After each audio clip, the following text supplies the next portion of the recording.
बिस्मिल्लाहिर्रहमानिर्रहीम। ये चैप्टर जो है बायोलॉजिकल मॉलिक्यूल्स के नाम से है। इसमें हम बायोलॉजिकल मॉलिक्यूल्स के बारे में पढ़ेंगे and this is again one of the most important chapter and इससे भी फ्रीक्वेंटली क्वेश्चन आपसे पूछे जाते हैं।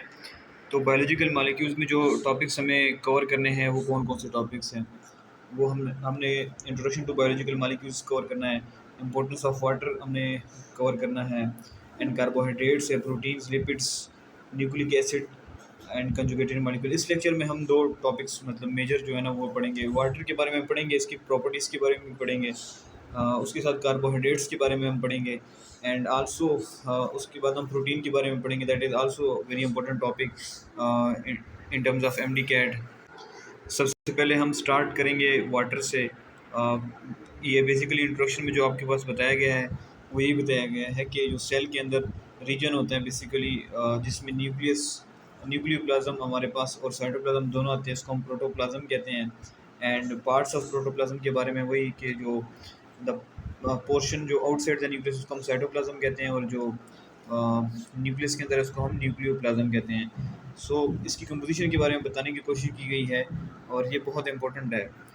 इसको अपने परसेंटेजेस को याद रखना है कि ये क्या क्या बातें बताई गई हैं आपके पास।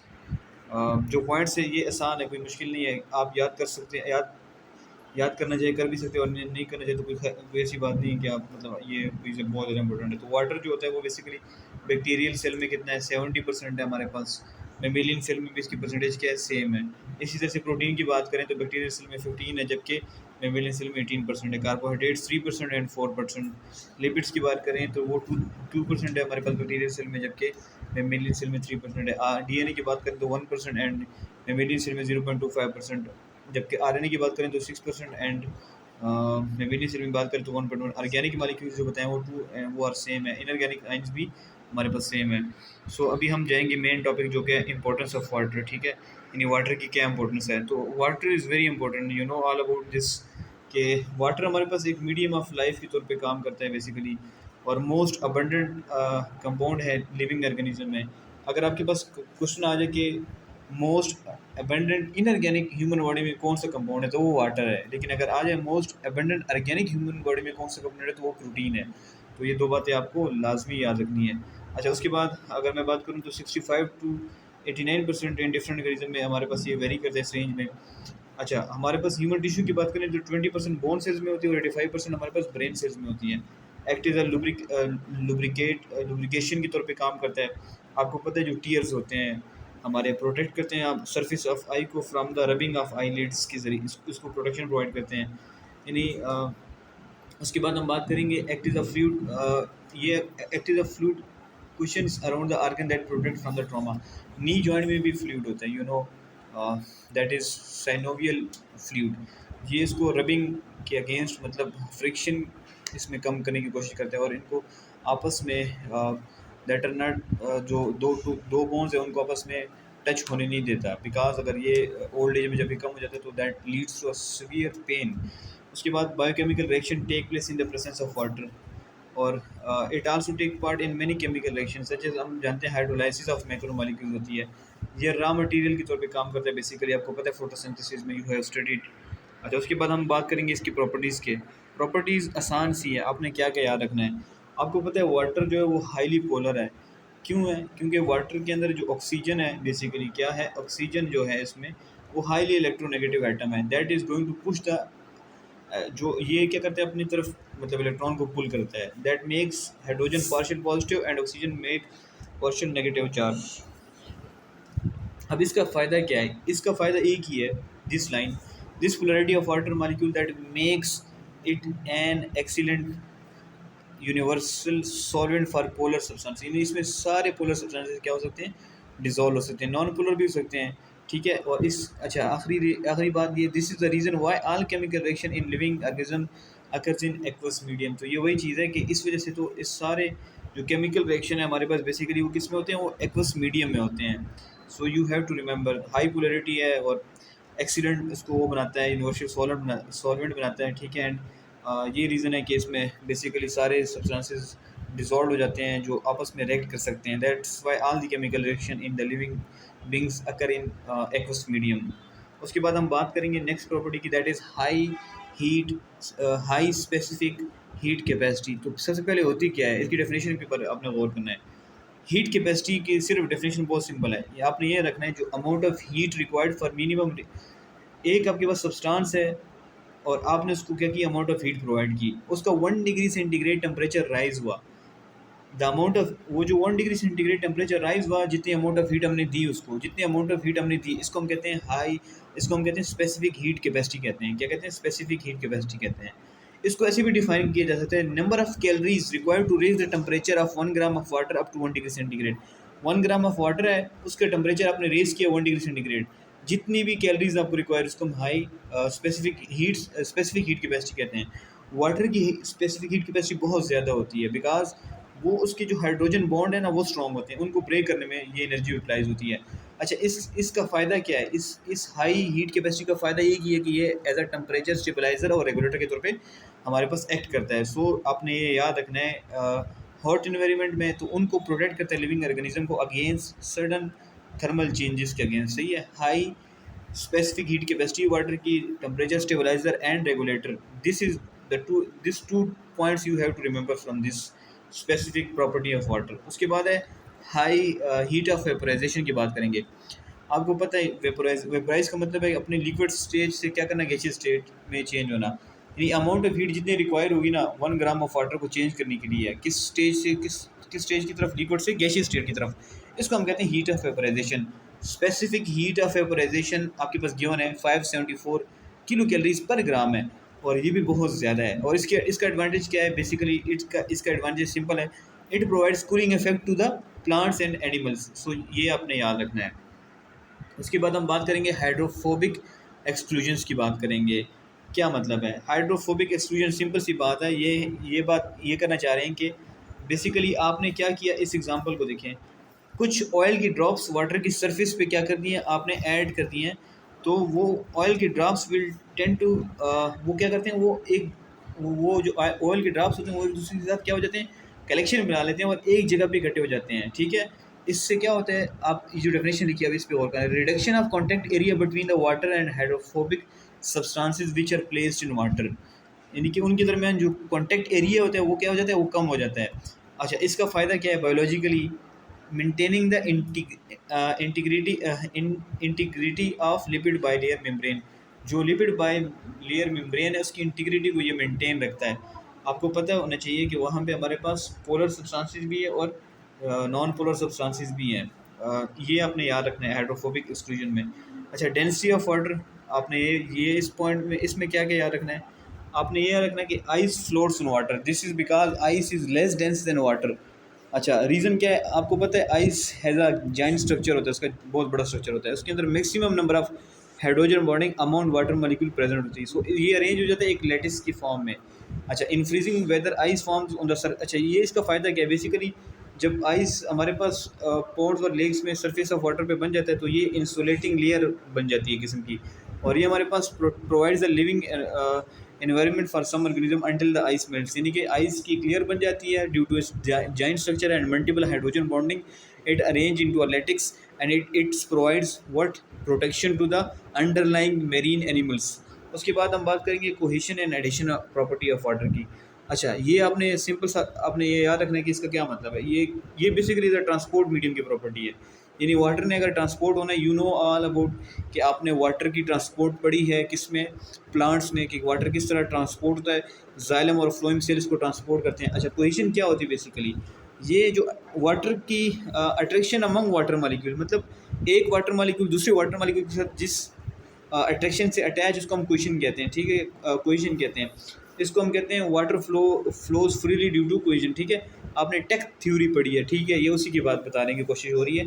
लेकिन water molecules also have attraction to polar surfaces, जो पोलर सर्फेसिस को अटैच होंगे ना उसको हम एडिशन कहेंगे। ठीक है, इन दो प्रॉपर्टी की बुनियाद पे हम कहते हैं it circulate in living body and act as a transport medium, so you have to remember.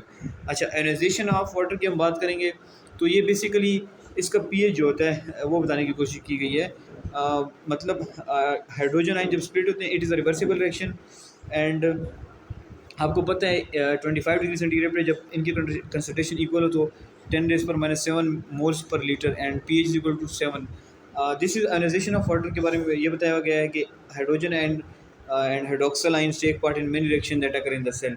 तो इसकी खास कोई इतनी इंपॉर्टेंस नहीं है, बट उसके बारे में बात करेंगे हम इसके बाद कार्बोहाइड्रेट्स के बारे में। तो ये प्रॉपर्टीज थी, इनमें से आपने बेसिक बातें याद रखनी है, ठीक है।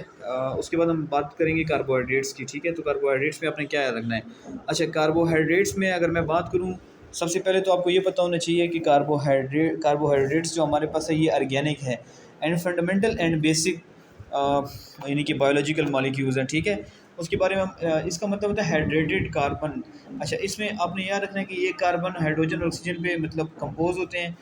Mostly hydrogen and oxygen are found in the same ratio too. जिस तरह वाटर में ना H2O होता है ना, बेसिकली हमारे पास क्या होता है H2O, मतलब 2 हाइड्रोजन है 1 ऑक्सीजन है, तो सेम रेशो वो कह रहे हैं कि हमारे पास यहाँ पे भी प्रेजेंट होगी, ठीक है। सो आपको ये बात याद रखनी है। अच्छा, उसके बाद हम बात करेंगे कि इनकी केमिकल डेफिनेशन क्या है। बेसिकली आपको पता है एल्डिहाइड और कीटोन, ये basically poly hydroxy aldehyde and ketone होते हैं हमारे पास, और कम्प्लेक्स सब्सटेंसेस है जो कि हाइड्रोलाइसिस पे हमारे पास स्मॉलर सब यूनिट्स देते हैं। अच्छा, poly means many, hydroxy means OH group से अटैच, उनको हम कहते हैं। इनका जनरल फार्मूला आपने याद रखना है C6H2O और ब्रैकेट होल Y, ठीक है। X basically number of 3 to many thousand carbon atoms के बारे में बात बताने की कोशिश की गई है, ठीक है। वाई में भी सेम और डिफरेंट होल नंबर। अच्छा, simple carbohydrates are the main source of energy. Cell wall में भी आपको पता है होते हैं प्लांट्स एंड माइक्रो ऑर्गेनिजम्स के। अच्छा, उसके बाद हम बात करेंगे basically that is very important and जो कि हमारे पास मोनोसेकेराइड है, उसकी हम बात करेंगे, ठीक है। सबसे पहले ये कंपैरिजन का टेबल है, इसको हम देख लेते हैं कि इसमें क्या बताने की कोशिश की गई है। जो हमारे पास बेसिकली जितनी भी इसके वो हैं क्लासेस है उसको डिस्कस करने की कोशिश की गई है। हम इसको इसको पढ़ते हैं एंड ये बहुत ही सिंपल और बेसिक लेवल है। मैं चाह रहा था कि आपको बेसिक चीज़ें भी कराऊँ, लेकिन इतना मुश्किल इससे नहीं पूछा जाता। अच्छा, उसके अब हम सबसे पहले किस चीज़ के बारे में बात करेंगे, कॉमन नेम की। मोनोसेकेराइड्स जो होते हैं बेसिकली उनको हम सिंपल शुगर्स कहते हैं, ठीक है। एंड ओलिगोसेकेराइड को हम कम्प्लेक्स शुगर कहते हैं। और मोस्ट कम्प्लेक्स शुगर क्या होते हैं, जो ब्रांच और अनब्रांच के फॉर्म में होते हैं, वो पॉलीसेकेराइड होते हैं। अच्छा, नंबर ऑफ शुगर यूनिट्स की बात करें तो मोनोसेकेराइड में 1 होता है, यानी कि 1 शुगर यूनिट होगा। तो this is the fundamental unit. And oligosaccharide में 2 से लेकर 10 तक हो सकते हैं, ठीक है। एंड जो मोर देन 10 है बेसिकली 10 से जब ज़्यादा हो जाए तो वो किस में होंगे, वो पॉलीसेकेराइड में होंगे। अच्छा, टेस्ट की बात हम करते हैं तो टेस्ट आपने याद रखना है। बेसिकली टेस्ट जो होता है वो मोनोसेकेराइड का स्वीट होता है, जबकि ओलिगोसेकेराइड का क्या होता है, लेस स्वीट होता है, जबकि पॉलीसेकेराइड हमारे पास टेस्ट लेस होते हैं। सॉल्युबिलिटी की बात करेंगे, easily soluble in water that are monosaccharide, जब उसके बाद सोल्युबिलिटी कम होती जाएगी। हाइड्रोलाइसिस की बात करेंगे, मोनोसेकेराइड खुद ही एक सिंपल यूनिट है, तो कैसे वो आगे मजीद कैसे हाइड्रोलाइज होगा। तो मोनोसेकेराइड कांट भी हाइड्रोलाइज, जबकि ओलिगोसेकेराइड और पॉलीसेकेराइड हमारे पास हाइड्रोलाइज हो सकते हैं। उसके बाद मैं बात करूँगा जनरल फार्मूला की, तो दिस इज़ ईजी एंड आपको सिर्फ ये जनरल फार्मूला बस माइंड में रखने हैं। एंड उसमें -1 है और उसमें दैट इज़ पॉलीसेकेराइड। सो यहाँ पे तो काफ़ी यानी कि मतलब इनके नंबर ऑफ कार्बन आइटम्स बहुत ज़्यादा होंगे, मोर देन 10 है। अच्छा, क्लासिफिकेशन बताई गई है कि हमारे pass on the basis of number of carbon atom की बात करें तो ट्रायोसिस 3 कार्बन को, इसको हम डिस्कस करते हैं, इसका टेबल है। और मतलब टेट्रोसिस 4 कार्बन को। On the basis of functional group भी हम कर सकते हैं, आल्डो एंड कीटो ग्रुप। यानी एल्डिहाइड होगा तो उसको एल्डो हेक्सोज कहेंगे, यानी हेक्सोज है तो, और कीटो हेक्सोज, ठीक है। इस बेस पे यानी कि फंक्शनल ग्रुप के बेस पे भी डिवाइड किया गया है। अच्छा, on the basis of monosaccharide release during hydrolysis, यानी कि अगर मतलब जो हम जब उनकी हाइड्रोलाइसिस करते हैं डाइसेकेराइड्स की ना, तो उनसे कुछ यूनिट्स रिलीज होते हैं, उसकी बेस पे हमने क्लासिफिकेशन की, लाइक डाइसेकेराइड और ट्राइसेकेराइड। अच्छा, on the basis of structural complexity relation, starch है, ग्लाइकोजन है, मतलब स्ट्रक्चरल जो कम्प्लेक्सिटी उसकी बेस पे पॉलीसेकेराइड को डिवाइड किया गया है। तो सबसे पहले and one of the most important जो हमारा अभी कार्बोहाइड्रेट का टॉपिक स्टार्ट होता है वो है मोनोसेकेराइड। ये लेक्चर फिर लेंथी होगा, मैं नहीं चाह रहा था कि लेंथी हो जाए, लेकिन इसको अब कंप्लीट तो इसी लेक्चर में करना है। लेकिन आपको ये बात याद रखनी, most abundant in living world जो है हमारे पास वो क्या है, कार्बोहाइड्रेट है, लेकिन उसमें कौन है, मोनोसेकेराइड है। You have to remember that point about this. ये ट्रू कार्बोहाइड्रेट होते हैं जो कि आइदर पॉलीहाइड्रोक्सी एल्डिहाइड, जो कि ये एल्डो ग्रुप हमारे पास प्रेजेंट है, या पॉलीहाइड्रोक्सी कीटोन जो कि हमारे पास ये ग्रुप प्रेजेंट है। अच्छा, इन नेचर मोनोसेकेराइड की जो हमारे पास रेंज है 3 to 7 कार्बन आइटम्स पर मुश्तमिल है, सॉरी। अच्छा, all carbon atoms except one have hydroxyl group, this exception is carbon of aldehyde और कीटोन ग्रुप। सबके पास क्या होगा, हाइड्रोक्सिल ग्रुप होगा, लेकिन हमारे पास वो कार्बन जिसकी ऊपर फंक्शनल ग्रुप अटैच है उसके पास हाइड्रोक्सिल ग्रुप नहीं होगा, because you know there is a functional group that is going to attach अच्छा, उसके बाद हम बात करेंगे इस टेबल की। ये टेबल इतना इंपॉर्टेंट नहीं है, बट आपने एक दफ़ा इसको रीड दे देनी है। अच्छा, ट्रायोसिस है, टेट्रोसिस है, पेंटोसिस है, एंड हेक्सोसिस है और हेप्टोसिस है। बेसिकली इनकी aldehyde form and keto form आप पढ़ सकते हैं, मतलब एल्डिहाइड लगाया हुआ और कीटोन लगाया हुआ है, ठीक है।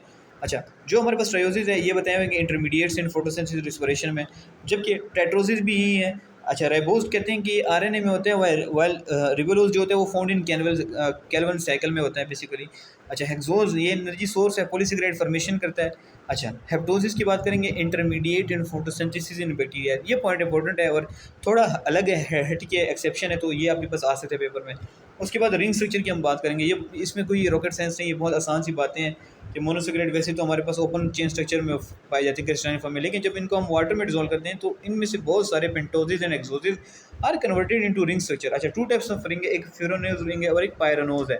आपने इनके बारे में डिफरेंस याद रखना है। जो फ्यूरोनोज रिंग है ये 5 मेंबर रिंग होती है। क्या होती है? 5 मेंबर रिंग, जिसमें 1 oxygen atom and 4 carbon atom होते हैं। Oxygen atom is linked with carbon 1 and carbon 4। देखो मैंने क्या कहा, फ्यूरोनोज 5 मेंबर रिंग है जिसमें 1 ऑक्सीजन है और 4 कार्बन एटम, और एक ऑक्सीजन क्या होता है, यानी कि एक ऑक्सीजन है 4 कार्बन, तो 5 मेंबर हो गया। ऑक्सीजन जो है कार्बन 1 और कार्बन 4 के दरमियान अटैच होता है। सारे पेंटोजिस और कीटो हेक्सोजिस जो होते हैं वो फ्यूरोनोज रिंग बना सकते हैं।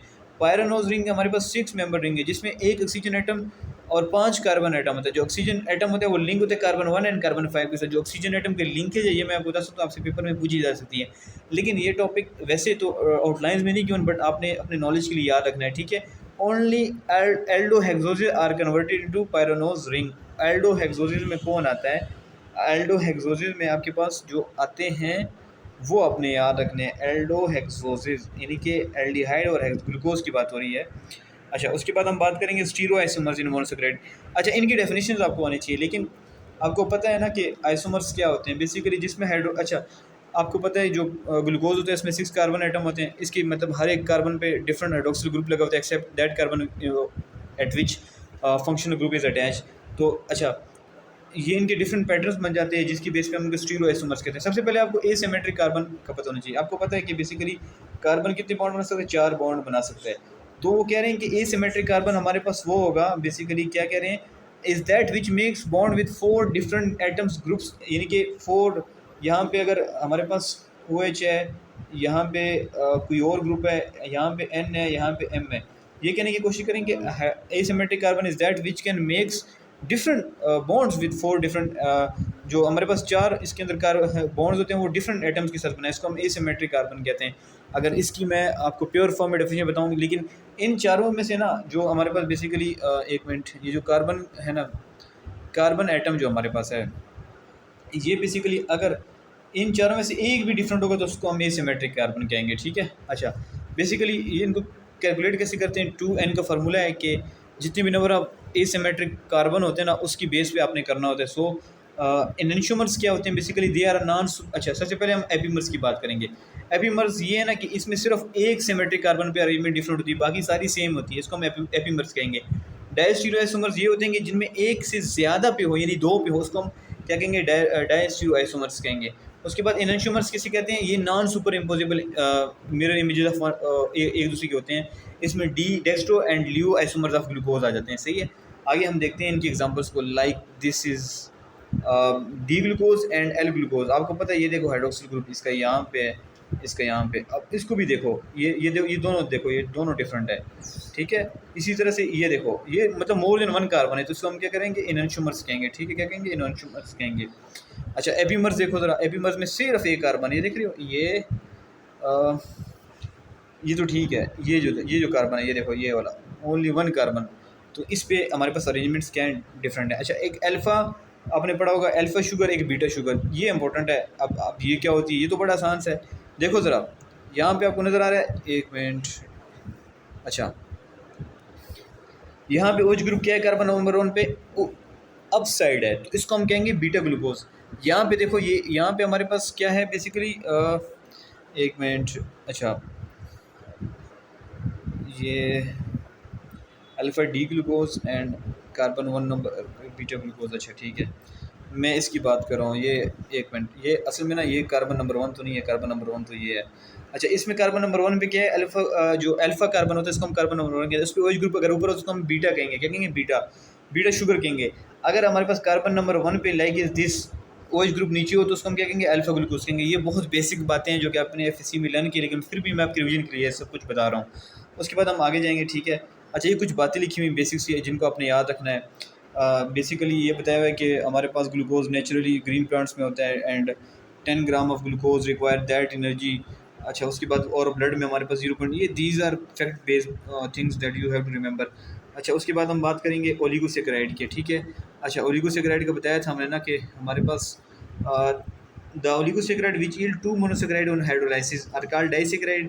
अगर हम उसकी हाइड्रोलाइसिस करें और वो हमें दो मोनोसेकेराइड दे तो उसको हम डाइसेकेराइड कहेंगे। अगर 3 देंगे तो ट्राई सो ऑन चलता रहेगा। अच्छा, the covalent bond formed between 2 monosaccharide is called glycosidic bond. Glycosidic bond होती है, कौन सी बॉन्ड होती है? This is very important and most frequently asking question in your exam.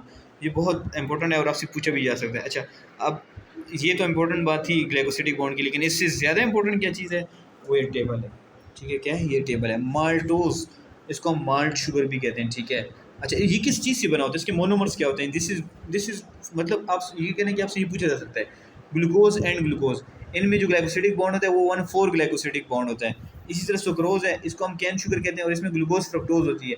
And इसमें जो बॉन्ड है 1,2 ग्लाइकोसिडिक बॉन्ड है। लैक्टोज, इसको मिल्क शुगर कहते हैं, इसमें गैलेक्टोज प्लस ग्लूकोज है 1,4 ग्लाइकोसिडिक बॉन्ड। इन दो में 1,4 ग्लाइकोसिडिक बॉन्ड है एंड सुक्रोज में 1,2 ग्लाइकोसिडिक बॉन्ड है। बस आपने ये याद रखना है। अच्छा, ये बहुत ज़्यादा इंपॉर्टेंट टेबल है और इसको जाने मत देना, इसे याद करना ही करना है आपने। उसके बाद हम बात करेंगे reducing and non reducing sugars की। ये आपके पास टेबल में हर बुक में टेबल में गिवन है, लेकिन आप याद कर सकते हैं। मतलब आपने ये याद रखना है कि जो शुगर्स हमारे पास positive Benedict and Fehling test पे आपने ऑर्गेनिक केमिस्ट्री में पढ़ा होगा, तो उनको हम रिड्यूसिंग शुगर कहते हैं। अब इनकी एग्जांपल्स आपको याद रखनी है। अच्छा, आपने ये याद रखना है कि सक्रोज जो हमारे पास है ना, ये नॉन रिड्यूसिंग शुगर है। पॉलीसेकेराइड सारे के सारे क्या है? नॉन रिड्यूसिंग शुगर है। सारे के सारे मोनोसेकेराइड्स एंड लैक्टोज और माल्टोज, ये देखो सारे के सारे मोनोसेकेराइड्स, लैक्टोज एंड माल्टोज ये रिड्यूसिंग शुगर है, जबकि सक्रोज नॉन रिड्यूसिंग है। सारे के सारे पोली सेकेराइड भी क्या है? नॉन रिड्यूसिंग शुगर है। अच्छा, पॉलीसेकेराइड्स क्या होते हैं? आपको बताया था basically they are found by several monosaccharide, मतलब वही ग्लाइकोसिडिक बॉन्ड इनके बीच में बनेगा। स्ट्रक्चरल कंपोनेंट के तौर पर एक्ट करते हैं, फूड एंड एनर्जी स्टोर। अच्छा, होमोपॉलीसेकेराइड क्या होता है? जिसके अंदर only one kind of monosaccharide, उसको हम होमोपॉलीसेकेराइड, जैसे स्टार्च है, ग्लाइकोजन है, सेलुलोज है, काइटन है। अच्छा, उसके बाद जो polysaccharide which are composed of condensation of different kind of monosaccharide, इनको हम हेटेरोपॉलीसेकेराइड कहते हैं। एगर है, पेक्टिन है, पेप्टाइड और ग्लाइकिन है, ये आपने याद रखने हैं। अच्छा, ये थोड़ी क्लासिफिकेशन है, इसको भी एक दफ़ा देख लेते हैं।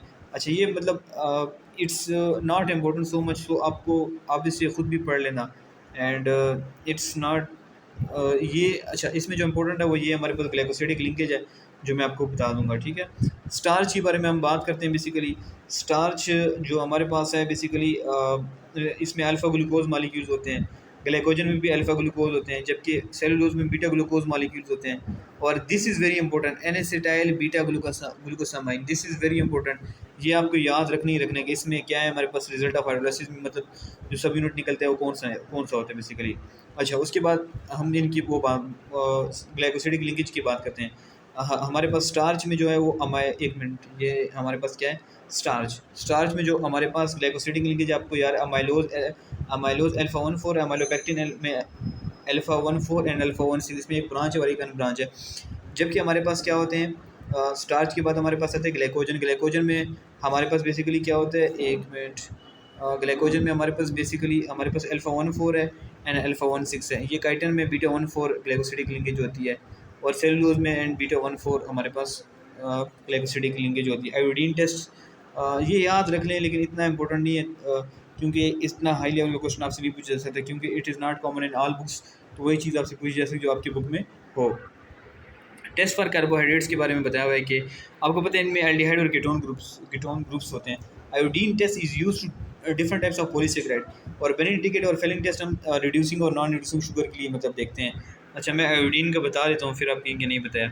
स्टार्च के साथ देखा जाए तो ब्लू कलर देता है, रेड कलर किसके साथ देता है? ग्लाइकोजन के साथ देता है। अच्छा, no colour with iodine test, ये आपने सिंपल सा याद रखना है। तो this concludes our topic on the carbohydrates. अच्छा, प्रोटीन्स के बारे में नेक्स्ट वीडियो लेक्चर में बात करते हैं, क्योंकि ये वीडियो बहुत लेंथी हो गई है। सही है, ओके।